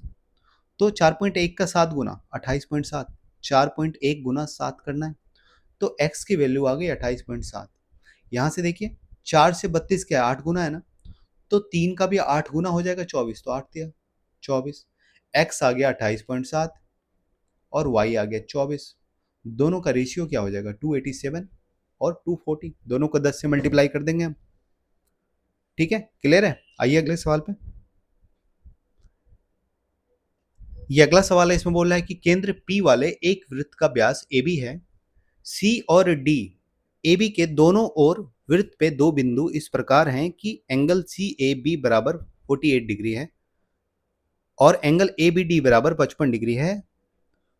तो आपसे पूछ रहा है एंगल CBD और एंगल CAD के मापों के बीच का अंतर क्या है। देखिए इस सवाल को बनाने का सबसे आसान तरीका यह है कि आप क्या कीजिए ना, देखिए पहले फिगर समझते हैं। ये एक सर्कल है और इसका जो सेंटर है वो P पे है। ठीक है, इसका सेंटर P पे है। इसमें दे रखा है कि एक व्यास है AB, ये आपका व्यास है AB, A और B। ठीक है, इसमें जो है दो पॉइंट है C और D और वो व्यास के दोनों तरफ है। यहां पे यदि हम C माने, ठीक है, और यहां पे यदि D माने, तो ये आपको बोल रहा है कि CAB 48 डिग्री है। मतलब CAB यहां से यहां तक का जो एंगल है CAB, ये एंगल 48 डिग्री है और ABD 55 है। ABD ये वाला एंगल जो है वो 55 है। ठीक है, 55 डिग्री। आपसे पूछा है CBD और CAD, तो CBD निकालने के लिए इसको भी कनेक्ट कर दीजिए और CAD निकालने के लिए इसको कनेक्ट कर दीजिए। आपसे पूछा क्या है कि ये जो एंगल है CBD मतलब यहां से यहां तक, और ये जो एंगल है CAD मतलब यहां से यहां तक, इन दोनों के बीच का अंतर क्या है। तो आपको एक चीज पता होगा कि जब भी आप डायमीटर से एंगल खींचते हैं, जैसे कहने का मतलब ये है कि एक सर्कल है, इसमें एक डायमीटर है AB, व्यास है, और व्यास से जब भी आप कोई एंगल खींचेंगे परिधि पे, ठीक है, व्यास को जीवा मानते हुए, ठीक है, कोड मानते हुए यदि आप परिधि पे कोई भी एंगल खींचेंगे तो 90 डिग्री होता है, ये आपको पता होना चाहिए। ठीक है, बहुत बार बताया भी है मैंने। तो यदि ये 90 होता है तो कहने का मतलब ये है कि ए बी यहाँ पे व्यास है यानी कि डायमीटर, तो ये भी 90 होगा। ठीक है, और यहाँ से ये भी 90 होगा। अब दो अलग अलग ट्रायंगल को देखिए आप। एक तो ट्रायंगल देखिए आप ए बी सी। यदि ए बी सी ट्रायंगल का बात करें तो ए बी सी ट्रायंगल का तीनों एंगल जोड़ के कितना होना चाहिए 180। ये हो गया 90, तो बचा कितना और 90 चाहिए, ये हो गया 48, तो ये वाला एंगल 42 हो जाएगा। हो जाएगा, तो ये वाला हो गया एंगल 42। ठीक है, उसी तरह से जब हम इधर देखेंगे तो एंगल ए बी डी की यदि बात करें, sorry triangle A B D का, तो इसका भी तीनों एंगल जोड़ के 180 होना चाहिए। ये 90 हो गया, 90 और चाहिए तो ये 55, तो यहाँ पे कितना लेना होगा 35, तभी तो 90 होगा। यानी कि ये भी एंगल आपको पता चल गया कि ये 35 है। क्लियर है। तो अब आपको ये पता चल गया कि आपको जो दो एंगल चाहिए था उसका वैल्यू आपको मिल गया। पहला कि एंगल सी बी डी, तो एंगल सी बी डी कौन सा होगा, सी बी डी ये वाला, ये दोनों जोड़ के यानी कि 42 और 55, 42 और 55 जोड़ के हो जाएगा 97, यानी कि एंगल सी बी डी आ गया 97। इसका वैल्यू लिख लेते हैं 97। ठीक है, और जब हम बात करेंगे एंगल सी ए डी का, तो ये हो जाएगा 48 प्लस 35 यानी कि 70, 80 2 82, 80 83, 83। ठीक है, 48 प्लस 35 जोड़ के ये वाला एंगल आ गया सी ए डी 83। आपको इन्हीं दोनों के बीच का डिफरेंस पूछ रहा है ना, दोनों मापों के बीच अंतर, यानी कि 97 और 83 के बीच का अंतर कितना है 14 डिग्री। आइए अगले सवाल पे। ये अगला सवाल इसमें बोल रहा है कि श्याम के पास 1407 रुपये हैं, वह इस राशि को अपने दो बेटे पीयूष और मनोज के बीच विभाजित करता है और उन्हें अपनी अपनी हिस्सेदारी को 10% प्रति वर्ष की दर से चक्रवृद्धि ब्याज दर पे जो सालाना संयोजित होती है, निवेश करने के लिए कहता है। यह देखा गया कि पीयूष का जो निवेश है 18 वर्षों बाद उतना ही हो जाता है जितना मनोज का निवेश 19 वर्षों के बाद होता है। तो श्याम ने मनोज को कितनी राशि दी थी? सेम तरह का सवाल कल भी हमने देखा था। यहाँ पे जो है पीयूष जो है और मनोज जो है, दोनों को पैसे मिल रहे हैं। ठीक है, पीयूष और मनोज। ठीक है, और दोनों 10% रेट पे अपने पैसे को इन्वेस्ट कर दे रहे हैं सीआई पे। तो सीआई में आप लोग पता है कि अमाउंट कैसे निकालते हैं, तो प्रिंसिपल इनटू, ये यदि पीयूष को मिला हुआ पैसा पी है और पीयूष ने इसको 10% के रेट पे इन्वेस्ट कर दिया, तो हर साल इसको कितना मिलेगा? 11 मिलेगा आउट ऑफ 10। 10% का मतलब यही हुआ कि 10 से 11 हो जाना। और कितने सालों के लिए इन्वेस्ट करता है पीयूष? 18 वर्षों के लिए। ठीक है, ये आ गया इसका। 18 साल के बाद पीयूष का अमाउंट इतना आ जाएगा और ये बराबर होगा मनोज के अमाउंट के। तो मनोज भी इन्वेस्ट करता अपने पैसे को 10% के ही रेट पे, लेकिन 19 वर्षों के लिए। ठीक है, तो ये दोनों बराबर होना चाहिए। यहाँ से आप देखेंगे तो ये पूरा कैंसिल आउट होगा और एक बार बचेगा, मतलब 18 से 19 एक बार में कैंसिल आउट हो जाएगा और एक रिमाइंडर बचेगा। तो यहाँ से आप बोल सकते हैं कि पी सॉरी हाँ, 18 से 18 कट जाएगा, एक बचेगा। तो यहाँ से आप बोल सकते हैं कि पीयूष इक्वल टू क्या हो जाएगा? मनोज इंटू 11/10। बाकी 18 तो कट गया, यानी कि पीयूष और मनोज का यहाँ से रेशियो आपको निकल गया 11 और 10 का। पीयूष और मनोज का जो रेशियो निकला वो निकला 11/10। आपसे पूछा क्या है कि मनोज को कितनी मिली? मनोज को 10 यूनिट मिला आउट ऑफ 10 और 11 21। मनोज को 10 मिला है आउट ऑफ 21। टोटल यदि 21 है तो उसमें मनोज को 10 और पीयूष को 11 मिला है। ठीक है, और इसी सवाल में आपको 21 की वैल्यू, मतलब टोटल अमाउंट जो है वो 1407 दे रखा है, यानी कि 21 की वैल्यू 1407 है। तो 10 यानी कि मनोज की वैल्यू कितनी हो जाएगी? 10 इंटू 1407 डिवाइडेड बाई 21। ये काटिए 21 से, 21 छक्के 128, 128 हो जाएगा तो 14 बचेगा, 12 बचेगा।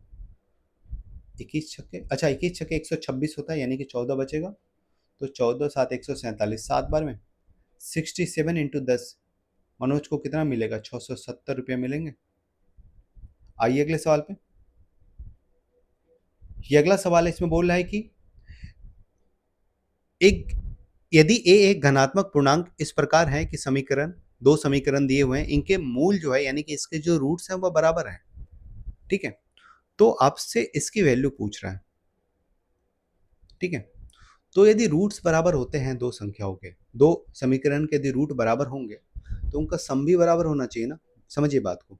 यदि इसके रूट अल्फा और बीटा हैं और इसके भी रूट यदि अल्फा और बीटा हैं, ठीक है, तो यहां से जब आप जोड़िएगा तो अल्फा प्लस बीटा, यहां से भी अल्फा प्लस बीटा, मतलब दोनों के सम ऑफ रूट बराबर होंगे। ठीक है, तो यदि सम ऑफ रूट बराबर होंगे तो मल्टीप्लीकेशन ऑफ रूट भी बराबर होंगे, मतलब अल्फा इंटू बीटा भी बराबर होगा। यदि अल्फा और बीटा ही बराबर है दोनों का, दोनों के रूट्स ही बराबर हैं, तो उसको जोड़िए या गुना कीजिए, दोनों बराबर आने चाहिए। ठीक है, तो यहां से यदि हम कोफिशिएंट को बराबर बनाएं तो यहाँ पे जब आप देखिएगा कि x का कोफिशिएंट 1 है तो यहाँ पे भी x का कोफिशिएंट 1 बना दे यदि हम, तो इसके लिए 8 से डिवाइड करना होगा इसको, तो पूरे इक्वेशन को 8 से डिवाइड करना होगा। ठीक है, ये काम जैसे ही हम करेंगे दोनों इक्वेशन बराबर हो जाएगा। ठीक है, ये वाला इक्वेशन इसके बराबर हो जाएगा, हो जाएगा। हमने क्या किया, एक कोफिशिएंट को बराबर बनाया और चूंकि दोनों के दोनों रूट्स बराबर हैं, दो इक्वेशन में यदि दोनों रूट्स बराबर आ रहे हैं, ठीक है, और हमने किसी भी एक कोफिशिएंट को यदि बराबर बना लिया ना, तो बाकी भी कोफिशिएंट बराबर हो जाएंगे। कहने का मतलब ये है कि आप यहाँ से देख भी सकते हैं कि जब यहाँ पे आप निकालिएगा सम ऑफ रूट्स पहले वाले इक्वेशन में, तो पहले वाले इक्वेशन में सम ऑफ रूट्स आएगा माइनस बी बटा ए, यानी कि -1 बाय ए स्क्वायर -7 है। ठीक है, और दूसरे इक्वेशन में देखिएगा तो यहाँ से रूट आएगा कितना? -b बाय ए, यानी कि 8 डिवाइडेड बाय 240। ठीक है, तो यहाँ पे माइनस माइनस कैंसिल आउट, यानी कि आप यहाँ से सीधा बोल सकते हैं कि ए स्क्वायर -7a बराबर हो जाएगा 30 के। तो यहाँ से भी आप a का वैल्यू निकाल सकते हैं चाहे तो। ठीक है, और a का वैल्यू निकाल लीजिएगा तो आप यहाँ पुट कर दीजिए, आंसर निकल जाएगा। लेकिन यहाँ से भी ए का वैल्यू निकालने के लिए या तो आपको आइडिया लगाना होगा कि ए की क्या वैल्यू हो सकती है, या तो आपको द्विघात समीकरण, ये जो क्वाड्रेटिक इक्वेशन आएगा, इसको सॉल्व करके ए की वैल्यू निकालनी होगी। ठीक है, लेकिन हमें इतना करना ही नहीं है, हमें इतना भी नहीं करना है। हम सीधा क्या सोचेंगे कि यदि ये दोनों के सारे कोफिशिएंट बराबर हो जा रहे हैं 8 से डिवाइड करने पे, तो ये 12 भी तो इसके बराबर हो जाएगा, कांस्टेंट टर्म भी तो बराबर होंगे। ठीक है, एक सेकेंड, कांस्टेंट टर्म भी तो बराबर होंगे। तो कांस्टेंट टर्म पहले वाले इक्वेशन का 12 है और दूसरे वाले का ए स्क्वायर माइनस 4 डिवाइडेड बाई 8 है। ये दोनों भी तो बराबर होंगे, यानी कि यहाँ से सीधा सीधा आपको पता चला। आप डायरेक्ट इसी लाइन को लिख सकते थे यदि आप चीज़ों को समझ पा रहे थे तो। ठीक है, आपको कुछ सोचने की जरूरत नहीं थी, आप सीधा इसको लिख सकते थे। यदि आपने इसको लिखा तो आपको मिलेगा 12 अट्ठे 96 प्लस 4, यानी कि ए स्क्वायर की वैल्यू 100 आ जाएगी, तो ए की वैल्यू 10 आ जाएगी। इससे ए की वैल्यू जैसे ही 10 आई, आपको निकालना क्या है कि ए प्लस 2 इंटू ए प्लस 3 और डिवाइडेड बाई ए प्लस 4। अच्छा, ये प्लस 4 नहीं है, यहाँ थोड़ा प्रिंटिंग मिस्टेक है, ये ए माइनस 4 है, इसको ठीक कर लीजिएगा, ये ए माइनस 4 है। ठीक है, तो आपको a plus 2 into a plus 3 divided by a minus 4 निकालना, आपने ए निकाल लिया। तो ए प्लस 2 कितना हो जाएगा, 10 प्लस 2 12, ए प्लस 3 कितना हो जाएगा, 10 प्लस 3 13, और डिवाइडेड बाय ए माइनस 4 कितना हो जाएगा, तो 10 माइनस 4 6, यानी कि आ जाएगा 6 गुना 2 12, 2 बार में, और 13 गुना 2 26, ये आ जाएगा 26, ऑप्शन नंबर ए। उम्मीद है क्लियर है। आइए अगले सवाल पे। ये अगला सवाल है, इसमें बोल रहा है कि 6 वर्ष बाद एक पिता की आयु उसके पुत्र की आयु की 3 गुनी होगी। 6 वर्ष पहले पिता अपने पुत्र से 7 गुना बड़ा था। पिता और पुत्र की वर्तमान आयु ज्ञात कीजिए। ठीक है, इसको तो एक आप इक्वेशन से बना सकते हैं और एक रेशियो से भी बना सकते हैं। इसको हम लोग बनाते हैं रेशियो से। फादर है, ठीक है, बाप है, और बेटा है, सन है। ठीक है, बोल रहा है कि 6 वर्ष पहले, ये मान लेते हैं कि उनका प्रेजेंट एज है ये बीच में। तो 6 वर्ष पहले क्या हो रहा है, 6 वर्ष पहले कि एक 6 वर्ष पहले दिया हुआ है, हाँ दूसरा वाला लाइन है, 6 वर्ष पहले पिता जो है पुत्र से 7 गुना बड़ा था। यानी कि यदि पुत्र एक है तो पिता का उम्र 7 होगा। 7 गुना बड़ा होने का मतलब यही है, और ये 6 वर्ष पहले की बात है, -6 ईयर्स। ठीक है, और यहां से 6 वर्ष बाद क्या हो रहा है, +6 ईयर्स के बाद क्या हो रहा है कि पिता जो है पुत्र का 3 गुना है। यानी कि यदि पुत्र एक है तो पिता 3 है, मतलब पुत्र का उम्र यदि एक है एज, तो पिता का एज 3 होगा। ठीक है, एक चीज मैंने बताया था परसेंटेज में ही, नहीं रेशियो में बताया था सर, कि जो एज गैप होता है ना, वो हमेशा बराबर होना चाहिए। चाहे 5 साल के बाद देखिए, चाहे 10 साल के बाद देखिए, एज गैप जो है वो बराबर होना चाहिए। तो यदि एज गैप बराबर होना चाहिए, तो यहां से देखिएगा तो 4 और 1 के बीच में कितने का गैप है, 6 का गैप है। तो यहां से भी 1 और 3 के बीच में 6 का गैप होना चाहिए, यहाँ सिर्फ 2 का गैप है ना। तो 6 का गैप बनाने के लिए आप इसको 3 से गुना कीजिएगा, तो ये भी 3 से गुना और ये भी 3 से गुना हो जाएगा, हो जाएगा। ठीक है, तो अब दोनों जगह गैप हो गया बराबर, यहाँ भी 6 हो गया और यहाँ भी 6 हो गया। क्लियर है। अब एज गैप हमने जैसे ही बराबर किया, सवाल सॉल्व हो गया। अब आप देखिएगा कि यहाँ से यहाँ तक के बीच का गैप में कितना है, 12 साल है ना। ठीक है, 12 साल का गैप है, मतलब ये 7 से 12 साल के बाद फादर का एज कितना हो जा रहा है, 9 यूनिट। 7 यूनिट से 9 यूनिट हो जा रहा है, यानी कि 7 से 9, यानी कि 2 यूनिट बराबर 12 साल है। तो यदि 2 यूनिट बराबर 12 साल है, तो 1 यूनिट की वैल्यू कितनी होगी, 6 साल हो जाएगी। यानी कि पिता का उम्र 6 साल पहले, 7 यूनिट की वैल्यू 7 गुना 6, और पुत्र की वैल्यू 1 गुना 6। यानी कि पिता का जो एज है 6 वर्ष पहले कितना था, ये 6 वर्ष पहले ही था ना, 42, और बेटे का 6। तो वर्तमान में कितना होगा, ये 6 वर्ष पहले का है, तो वर्तमान में बस इसको 6 जोड़ देंगे ना, तो वर्तमान में हो जाएगा 42 में 6 जोड़ेंगे तो 48, और पिता का 6, सॉरी बेटे का 6 था 6 वर्ष पहले, तो आज कितना हो जाएगा, 6 + 6 12। तो वर्तमान में पिता का उम्र 48 और बेटे का उम्र 12, ऑप्शन नंबर ए। उम्मीद है क्लियर है। ठीक है, आइए अगले सवाल पे। ये अगला सवाल है, इसमें बोल रहा है कि दो उम्मीदवारों के बीच एक चुनाव में 80% पंजीकृत मतदाताओं ने अपना मत डाला है और डाले गए मतों में से 10% मत जो है वो अमान्य पाए गए, मतलब इनवैलिड पाए गए। विजेता उम्मीदवार को वैध मतों का मतलब वैलिड वोट्स का 89% वोट मिल रहा है और वो 351 मतों के अंतर से चुनाव जीत जाता है। तो कितने मतदाता पंजीकृत थे, मतलब कितने वोटर जो है वो रजिस्टर्ड थे। तो हम मान लेते हैं सवाल में कि जो टोटल, ठीक है, टोटल रजिस्टर्ड वोटर्स है, मतलब टोटल पंजीकृत मतदाता हैं वो 100 थे। ठीक है, लेकिन इस पूरे 100 ने तो वोट दिया नहीं है। सवाल में ही बोला है कि 80% ने वोट दिया। पंजीकृत मतदाताओं का 80% नहीं वोट दिया, यानी कि जो इसने वोट कास्ट किया है, ठीक है, वोट कास्टेड वो है 80%, यानी कि 100 का 80% 80 हो जाएगा। और इस 80 में भी 10% जो वोट है वो इनवैलिड पाए गए, यानी कि 10% इसका, एक सेकेंड, यानी कि इसका 10% माइनस हो जाएगा क्योंकि वो इनवैलिड वोट्स हैं।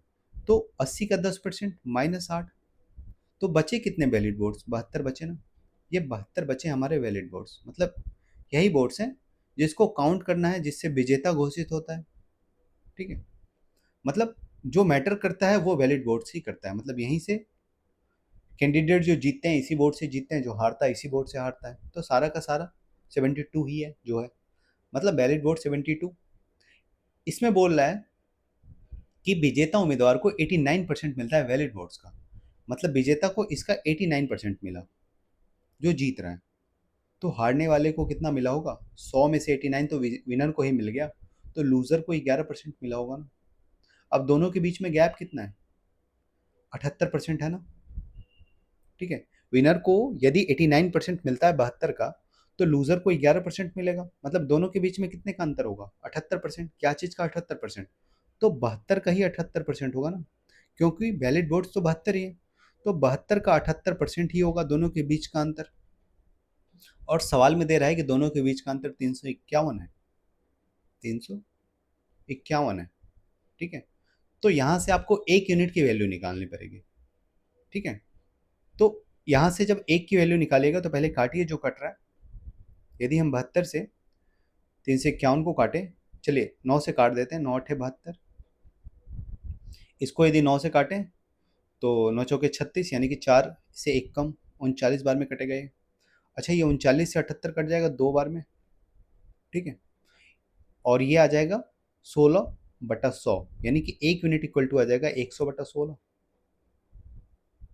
ठीक है, 100/16 आया, 1 यूनिट बराबर, इसको काट सकते हैं। ठीक है, लेकिन हम छोड़ देते हैं यहाँ पे। आपको निकालना क्या है कि टोटल रजिस्टर्ड वोटर्स कितने थे, टोटल जो आपके पंजीकृत मतदाता हैं वो कितने थे। तो 1 यूनिट बराबर यदि आपका 100 × 16 आया तो आपको 100 यूनिट की वैल्यू तो निकालनी है, यही तो है टोटल रजिस्टर्ड वोटर्स। तो इसी को मल्टीप्लाई कर देंगे आप, 1 यूनिट की वैल्यू यदि 100/16 है तो 100 यूनिट की वैल्यू 100 × 100/16। 16 मतलब 4 और 4, 16 मतलब 4 × 4, और 4 से ये कटेगा 25 बार में और ये भी कटेगा 25 बार में। तो 25 × 25 625 आंसर आ जाएगा टोटल रजिस्टर्ड वोटर्स। आइए अगले सवाल पे।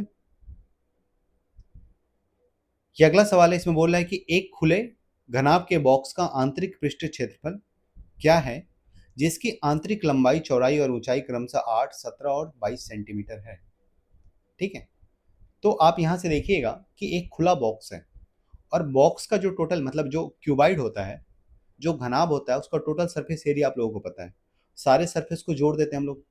ठीक है, और इसमें हर सरफेस 2 बार आती है, मतलब यदि टोटल सरफेस एरिया का बात करें आप, तो क्या होता है, हर एक सरफेस 2 बार आएगी। तो 2 × L, 2 × L × B, length into breadth, ये एक पहला सरफेस होगा, इसको मल्टीप्लाई करने से एरिया मिल जाएगा। जो दूसरा सरफेस होगा वो होगा ब्रेथ और हाइट का, और जो तीसरा सरफेस होगा वो होगा लेंथ और हाइट का। ये किसी क्यूबॉइड का टोटल सरफेस एरिया होता है, लेकिन बोल रहा है कि ऊपर से खुला है घनाभ, यानी कि ऊपर वाला एरिया माइनस करना होगा। ऊपर क्या होता है, लंबाई गुना चौड़ाई। ठीक है, तो L × B माइनस करना होगा। ठीक है, यही आपका टोटल सरफेस एरिया होगा, यानी कि ये निकला क्या, ये हो जाएगा 2B × H, BH plus LH और -2LB - LB, तो ये आ जाएगा +LB। ठीक है, यही आपको निकालना है। 2 बी भी कॉमन कर लेते हैं यहाँ से। अच्छा, यहाँ से एच कॉमन हो जाएगा। एच कितना है सवाल में? सवाल में आपको ऊंचाई दे रखा है 22 सेंटीमीटर, तो ये हो जाएगा 22। और बचेगा क्या? बी प्लस एल, यानी कि 17 और 8 25, plus L into B. L है, लेंथ है 8 और ब्रेथ है 17, तो 17 इंटू 8, यही आपका टोटल सरफेस एरिया आएगा। यहाँ से देखिएगा तो 25 चौके ये 1000 हो जाएगा। 1000 गुना 11, 1100 हो जाएगा ये। ठीक है, सॉरी 1000 नहीं होगा, 25 चौके 100 गुना 11, यानी कि ये आ जाएगा 1100। ठीक है, और प्लस में इसको देखिए, 17 अठे कितना होता है? तो 17 अठे होता है 136, ये हो जाएगा 136। आगे कितना? 1236, ऑप्शन नंबर डी। क्लियर है? आइए अगले सवाल पे। ये अगला सवाल है और आज का आखिरी सवाल भी है। इसमें बोल रहा है कि समूह ए में 72 सदस्य हैं, समूह बी में 12 सदस्य हैं और समूह 3 में सी में 87 सदस्य हैं। इन सभी समूह के सदस्य एक रेस्तरां में जाते हैं।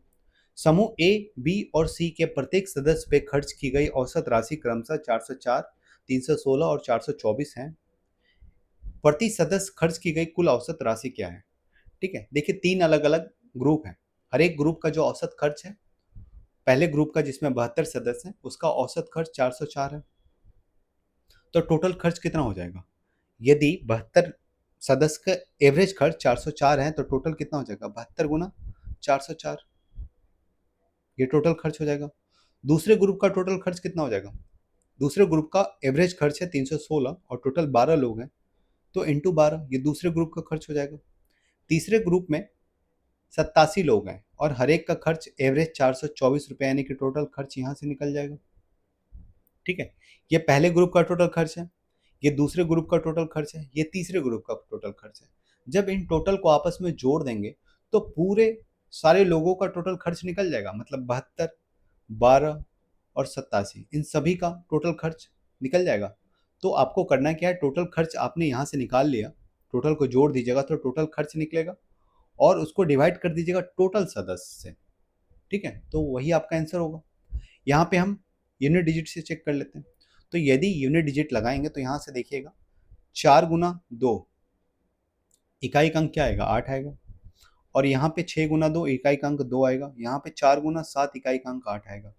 इन तीनों को जब जोड़ेगा, तीनों इकाई अंक को, तो जो इकाई अंक मिलेगा वो मिलेगा 8 प्लस 2 10, 8 18, मतलब इकाई अंक मिलेगा 18, यानी कि 8। ठीक है, इसी को डिवाइड करना है टोटल नंबर ऑफ मेंबर से, टोटल सदस्य से। तो सदस्य का भी इकाई का अंक ही लेते हैं। यहाँ पे 2, यहाँ पे 2, 4 और यहाँ पे 4, 7, 2 2 4 7 11, यानी कि 11 का मतलब है 1। ठीक है, अब ऑप्शन पे आइए। यदि आप 409 मानते हैं आंसर, तो इसका मतलब ये है कि 1 को जब 9 से गुना करेंगे तो 8 आना चाहिए। ये तो होगा नहीं, नहीं आएगा। अच्छा, 1 को जब आप 4 से गुना करेंगे, ऑप्शन नंबर बी में 4 है इकाई का अंक, तो 4 से गुना करेंगे तो ऑप्शन बी नहीं होगा, ये भी नहीं होगा, 8 नहीं आएगा। अब ऑप्शन सी ट्राई कीजिएगा। तो यदि आप 1 को 8 से गुना करते हैं, ऑप्शन सी का इकाई का अंक है 8, तो 8 से गुना करते हैं तो 8 मिल जाएगा। ऑप्शन सी सही होना चाहिए। आखिरी ऑप्शन चेक कर लेते हैं। यदि आप ऑप्शन डी का इकाई का अंक है 2, 1 को 2 से गुना करेंगे तो 8 मिलेगा क्या? नहीं मिलेगा ना, यानी कि ऑप्शन डी भी गलत है। ए, बी और डी गलत हो गया, एकमात्र सही ऑप्शन हो गया ऑप्शन नंबर सी, 408। ठीक है, और हो गया आज का। उम्मीद आप लोगों को वीडियो पसंद आ रहा है। यदि वीडियो पसंद आ रहा है तो वीडियो को ज़्यादा से ज़्यादा लाइक कीजिए, चैनल को सब्सक्राइब कीजिए और अपने दोस्तों के साथ भी शेयर कीजिए। मिलते हैं आप लोगों के साथ फिर अगले शिफ्ट के सवालों के साथ। तब तक के लिए बाय।